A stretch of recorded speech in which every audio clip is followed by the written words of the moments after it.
Movie की शुरुआत में पॉल नाम का डॉग दरवाजे के पास एक अजीब सी लाइट देखता है। वो अपने पंजों से बाहर जाने के लिए दरवाजा खोल ही रहा था, तभी वहाँ पर एक छोटी सी लड़की आती है जिसका नाम टायरा है। वो दरवाजे को खोल देती है और पॉल से कहती है कि ज्यादा दूर मत जाना। जैसे ही दरवाजा खुलता है, पॉल अपनी पूरी स्पीड से वहाँ से भागता है। बाहर का मौसम बहुत ही ज्यादा खराब होता है। पॉल कुछ दूर जाकर एक जगह पर रुक जाता है और सामने से आ रही रोशनी को देखता है। पॉल की काफी देर से ना आने पर टायरा भी पॉल को ढूंढने के लिए बाहर आती है और तभी वो उस चीज को देखती है जिससे वो तेज रोशनी निकल रही थी। वो अपने डॉग पॉल को वापस आने के लिए आवाज लगाती है, पर तब तक देर हो चुकी थी। वहाँ पर वो एक एलियन शिप को देखती है और ये तेज रोशनी उसी से निकल रही थी। वो शिप सीधा पॉल के ऊपर लैंड करती है, जिससे टायरा के डॉग की वहीं पर उसके सामने ही डेथ हो जाती है। टायरा इस इंसिडेंट के बारे में सबको बताने की कोशिश करती है, लेकिन कोई भी उसकी बातों पर बिलीव नहीं करता। सब लोग उसका मजाक बनाते हैं और उसे पागल समझते हैं, इसलिए वो अपने आप को घर में बंद कर लेती है। और इसके बाद हमें 60 साल बाद का समय दिखाया जाता है। हम दो दोस्तों को देखते हैं जिनका नाम क्लाइव और विली है। वो लंदन से अमेरिका घूमने के लिए आते हैं। उन्हें स्पेस और एलियंस में काफी इंटरेस्ट होता है। वो एक किराए की वैन से इधर उधर घूम रहे होते हैं, तभी वो एक रेस्टोरेंट में जाते हैं जहाँ पर उनकी दो बंदों से कुछ अनबन हो जाती है, जिसके बाद वो दोनों चुपचाप वहाँ से निकल जाते हैं। पर जब क्लाइव वैन पीछे कर रहा होता है, तभी वो अपनी वैन से उन्हीं बंदों की कार में टक्कर मार देता है और वो दोनों बहुत तेजी से वैन लेके वहाँ से भागते हैं। शाम होने पर वो एक जगह पर रुकते हैं, लेकिन तभी वो देखते हैं कि एक कार बहुत तेजी से उनकी तरफ आ रही है। वो दोनों समझते हैं कि ये वही लोग हैं जिनकी कार में उन्होंने टक्कर मारी थी। वो अपनी वैन लेके फिर से वहाँ से भागते हैं, लेकिन कुछ ही देर में उनके पीछे वाली कार उनको ओवरटेक कर लेती है और आगे जाते ही वो कार अचानक से पलट जाती है। उसका बुरी तरह से एक्सीडेंट हो जाता है। जब वो दोनों उस कार के पास जाते हैं तो देखते हैं कि उसमें तो कोई नहीं है। वो बहुत हैरान होते हैं। क्लाइव पुलिस को कॉल लगाने लगता है, तभी एक आवाज आती है, अगर मैं तुम्हारी जगह होता तो ऐसा नहीं करता। उनके सामने एक एलियन आता है जिसका नाम पॉल है, जो उस कार को ड्राइव कर रहा था। उसे देखकर क्लाइव पैंट में ही टॉयलेट कर देता है और वहीं पर बेहोश हो जाता है। पॉल विली से क्लाइव को उठाने के लिए बोलता है। वो विली से कहता है कि मुझे मदद की जरूरत है,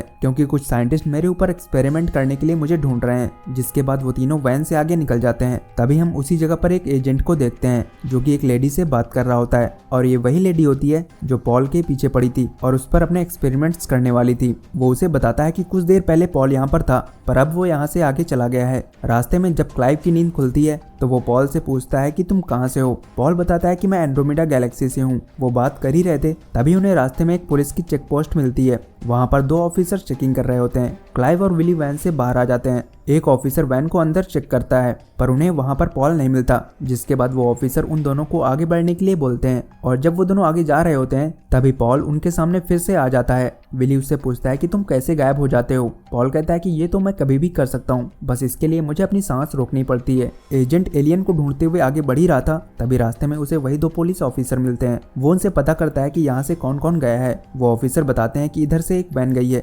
जिसमें दो आदमी बैठे थे। एजेंट को शक होता है कि ये वही आदमी हो सकते हैं जिनके साथ पॉल था। वो उन्हें उसके साथ चलने के लिए कहता है। रास्ते में पॉल क्लाइव का मजाक बनाता है कि उसने उसे देखकर टॉयलेट क्यों कर दी थी। पॉल और क्लाइव बातें कर ही रहते, तभी उनकी वैन एक बर्ड से टकराती है। वो सब वैन से उतरकर नीचे आते हैं और देखते हैं कि बर्ड तो मर चुकी है। पॉल उस बर्ड को अपने हाथों में उठाता है। क्लाइव कहता है कि ये तुम क्या कर रहे हो। पॉल कहता है कि बस शांति से देखते जाओ। पॉल अपनी पावर्स का इस्तेमाल करता है और कुछ देर के बाद वो बर्ड फिर से जीवित हो जाती है। वो पॉल के हाथ में बैठी होती है। क्लाइव और विली बहुत खुश होते हैं और कहते हैं कि ये तो चमत्कार है, लेकिन अगले ही पल पॉल उस बर्ड को अपने मुंह के अंदर कर लेता है और उसे खा जाता है। क्लाइव और विली कहते हैं कि तुमने ऐसा क्यों किया। पॉल बोलता है कि मैं मरी हुई बर्ड को नहीं खा सकता था, इसलिए मैंने पहले उसे जिंदा किया और उसे खा गया। वो बहुत खुश होता है। पॉल अपनी टीम के साथ फिर से आगे बढ़ जाता है। रास्ते में विली पॉल का स्केच बना रहा होता है और वो पॉल से पूछता है कि क्या वो वैसे ही किसी ह्यूमन को जीवित कर सकता है जैसे कि उसने बर्ड को जीवित किया था। पॉल कहता है कि हाँ, वो कर तो सकता है, लेकिन उसका डैमेज उसे अपनी बॉडी पर लेना होगा, जो कि उसके लिए जानलेवा होगा।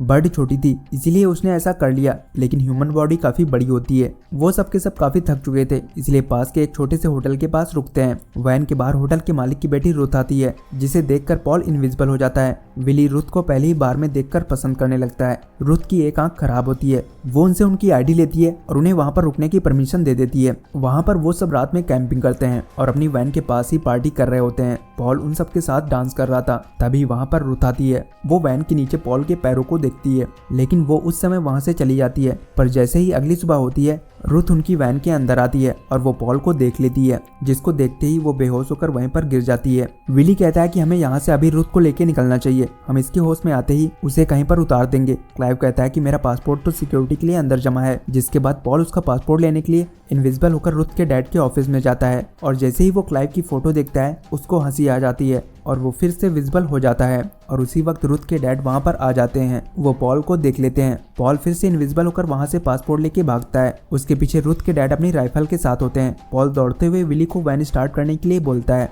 और इससे पहले कि रुथ के डैड फायर करते वो सही सलामत वैन में चढ़ जाता है और वो सब वहाँ से निकल जाते हैं। रास्ते में रुथ को होश आता है और वो कहती है कि ये कौन है और ये हमारी दुनिया में क्या कर रहा है। वो गॉड से प्रेयर करने लगती है। तभी पॉल उसको टच करता है और रुथ कुछ ही पल में पॉल का सारा इतिहास देख लेती है। विली भी कहता है कि मुझे तुम्हारे बारे में जानना है। जिसके बाद पॉल उसको भी अपनी सिविलाइजेशन के दर्शन कराता है। रुथ अभी भी पॉल पर विश्वास नहीं कर रही थी। जिसके बाद पॉल रुथ को उसकी आंख की बीमारी के बारे में बताता है और कहता है कि क्या मैं इसे देख सकता हूँ। वो अपनी पावर्स से रुथ की आंख सही कर देता है। पॉल का ये चमत्कार देखकर सब बहुत खुश होते हैं। दूसरी तरफ एजेंट जाकर रुथ के डैड से मिलते हैं और उनसे रुथ की फोटो मांगते हैं। रुथ के डैड कहते हैं कि उनकी बेटी को पहचानना बहुत ही आसान है क्योंकि उसकी एक आंख खराब है। वो उन्हें उसके बचपन की एक फोटो भी देते हैं। उधर पॉल, क्लाइव और विली शॉपिंग करने जाते हैं, लेकिन बीच में पॉल विली को रुथ के पास वैन में जाने के लिए बोलता है। उधर एजेंट वहाँ पर खड़ी सारी वैन को चेक कर रहे थे। तभी एक एजेंट रुथ की वैन के पास जाता है, लेकिन वो उसे नहीं पहचान पाता क्योंकि अब उसकी आंख सही हो गई थी और जो फोटो उसके पास थी वो उसके बचपन की थी। वो एजेंट वहाँ से चला जाता है, लेकिन एक ऑफिसर उसी शॉप में जाता है जहाँ पर पॉल शॉपिंग कर रहा होता है। वो पॉल को देख लेता है, लेकिन पॉल वहीं पर फ्रीज हो जाता है। जिसके बाद वो ऑफिसर पॉल को टच करने जाता है और वो उसकी गलत जगह को टच कर लेता है, जिस पर पॉल उसे दूर रहने के लिए बोलता है। ऑफिसर पॉल की आवाज सुन के बहुत ही ज्यादा डर जाता है और बाहर से अपने साथी को बुलाने जाता है। जिसके बाद क्लाइव और पॉल वहाँ से भागते हैं। वो जल्दी से वैन में बैठते हैं और विली से वैन को आगे बढ़ाने के लिए बोलते हैं। वो सब ऑफिसर उनकी वैन को फॉलो कर रहे थे, लेकिन पॉल वैन को रोड के पास ही एक होर्डिंग के पीछे रुकवाता है। जिसके बाद वो एजेंट उनसे आगे निकल जाते हैं। पॉल कहता है कि तुम सबने मेरा बहुत साथ दिया, पर अब यहाँ से आगे मैं अकेले जाऊंगा, लेकिन बाकी लोग कहते हैं कि हम आखिरी तक तुम्हारा साथ देंगे। जिसके बाद पॉल, क्लाइव और विली को एक फायर क्रैकर की शॉप से कुछ क्रैकर्स लाने के लिए बोलता है, पर जब वो एक बड़े से क्रैकर को लेके पेमेंट करने जाते हैं उनके पास पैसे ही नहीं होते। जिसके बाद वो क्रैकर लेके उस शॉप से भागते हैं। पॉल उन सबको एक खुले मैदान में ले जाता है जहाँ पर बस एक ही घर था और ये घर था टायरा का, जिसके डॉग के ऊपर पॉल का शिप लैंड हुआ था। इस समय टायरा बूढ़ी हो चुकी थी। टायरा पॉल से कहती है कि मैंने सब लोगों को बताया था कि कोई एलियन शिप यहाँ पर आई थी, लेकिन किसी ने मेरा विश्वास नहीं किया, सब ने मुझे पागल समझा। वो बहुत दुखी होती है। टायरा कहती है कि मैं सबके लिए चाय बना के लाती हूँ। पॉल उसके पीछे जाता है और उसे एक डॉग का खिलौना गिफ्ट करता है, जिसको देखकर टायरा बहुत खुश होती है। लेकिन तभी वहाँ पर वही पुलिस ऑफिसर्स आ जाते हैं जो उनके पीछे पड़े थे। क्लाइव पॉल को लेके वहाँ से भागता है। टायरा भी गैस को खुला छोड़ के उन सबके साथ भागती है। वो सब उन ऑफिसर से किसी तरह से बचते हुए उस घर से बाहर निकलते हैं, लेकिन एक ऑफिसर घर के अंदर होता है और वो वहाँ से उन पर गन से फायर करता है। जिसके बाद गैस खुले होने की वजह से उस पूरे घर में ब्लास्ट हो जाता है और सब बुरी तरह से घायल हो जाते हैं। पॉल और बाकी लोग वैन लेके वहाँ से भागते हैं। पॉल उन सबको एक जंगल में ले जाता है जहाँ पर पॉल उसी क्रैकर को फोड़ता है जो वो चुरा के लाए थे। विली कहता है कि अब आगे क्या। पॉल कहता है कि बस हमें इंतजार करना है। वहाँ पर एजेंट भी उनके पीछे पीछे जंगल तक पहुँच गया था। वो सब एक जगह पर बैठे ही होते हैं। तभी वो अपने सामने एक तेज रोशनी को देखते हैं। सबको लगता है कि ये एक स्पेसशिप है, पर असलियत में वो एक हेलीकॉप्टर था और उसके अंदर वही लेडी थी जो एजेंट को गाइड कर रही थी पॉल को पकड़ने के लिए। उसके साथ कुछ सोल्जर्स भी गन के साथ होते हैं। अब जैसे ही वो नीचे उतरते हैं वो लेडी सबको खत्म करने का ऑर्डर देती है, लेकिन तब तक एजेंट वहाँ पर आ जाता है और वो उस लेडी के सारे सोल्जर्स को मार देता है। और यहाँ पर हमें पता चलता है कि ये एजेंट शुरू से ही पॉल के साथ था क्योंकि उसने उसकी वाइफ की जान बचाई थी, पर वो लेडी एजेंट के हाथ में गोली मारकर उसे घायल कर देती है और पॉल को मारने के लिए आगे बढ़ती है। वहाँ पर खड़े सारे लोग पॉल को बचाने के लिए खुद को आगे कर रहे थे, पर वो लेडी सबको एक एक करके मारने लगती है। पर जब टायरा उसके सर में एक पंच मारती है वो बेहोश होकर गिर जाती है। पर तभी वहाँ पर रुथ के डैड आते हैं और वो पॉल पर फायर करते हैं, लेकिन विली पॉल के आगे आ जाता है जिससे वो शॉट उसको लगता है और वहीं पर वो गिर जाता है। रुथ अपने डैड से गन फेंकने के लिए कहती है। सब लोग बहुत दुखी होते हैं और तभी पॉल कहता है शायद ये भी मुझे ट्राई करना चाहिए और वो विली के घाव अपने अंदर लेने लगता है। वो बहुत तकलीफ में होता है, पर कुछ देर के बाद विली का घाव पूरी तरह से ठीक हो जाता है।